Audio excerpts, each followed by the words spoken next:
ഈശോമിശിഹായ്ക്ക് സ്തുതിയായിരിക്കട്ടെ. നിയമാവർത്തന പുസ്തകം 25-ാം അധ്യായം.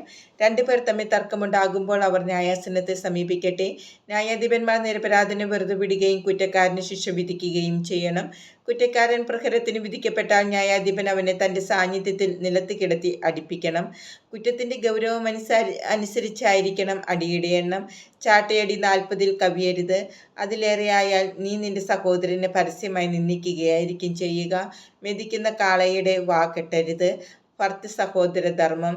സഹോദരന്മാർ ഒരുമിച്ച് താമസിക്കുമ്പോൾ അവരിൽ ഒരാൾ പുത്രനില്ലാതെ മരിച്ചു പോയാൽ അവൻ്റെ ഭാര്യ അന്യനെ വിവാഹം ചെയ്തുകൂടാ. ഭർത്താവിൻ്റെ സഹോദരൻ അവളെ പ്രാപിക്കുകയും ഭാര്യയായി സ്വീകരിച്ച ഭർത്തൃ സഹോദര ധർമ്മം നിർവഹിക്കുകയും ചെയ്യണം. പരേതനായ സഹോദരൻ്റെ നാമം ഇസ്രായേലിൽ നിന്ന് മാഞ്ഞു പോകാതിരിക്കാൻ അവളുടെ ആദിജാതന് അവൻ്റെ പേരിടണം.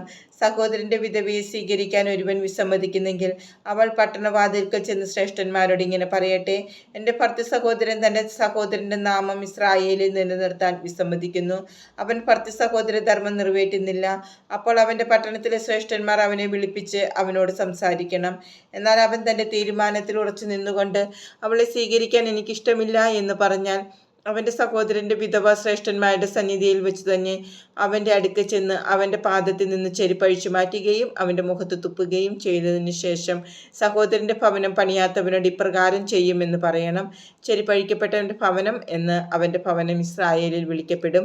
വിവിധ നിയമങ്ങൾ. പുരുഷന്മാർ തമ്മിൽ ശണ്ട കൂടുമ്പോൾ ഒരുവൻ്റെ ഭാര്യ തൻ്റെ ഭർത്താവിനെ വിടുവിക്കുന്നതിന് എതിരാളിയുടെ അടുത്ത് ചെന്ന് അവൻ്റെ ഗുഹ്യ അവയവത്തിൽ പിടിച്ചാൽ അവളുടെ കൈവെട്ടിക്കളയണം.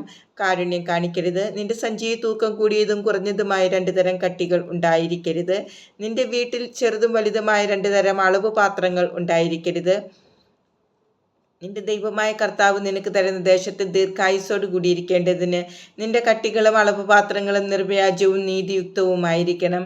ഇത്തരം കാര്യങ്ങളിൽ നീതിരഹിതമായി പ്രവർത്തിക്കുന്നവരെല്ലാം നിന്റെ ദൈവമായ കർത്താവിന് നിന്ദ്യരാണ്.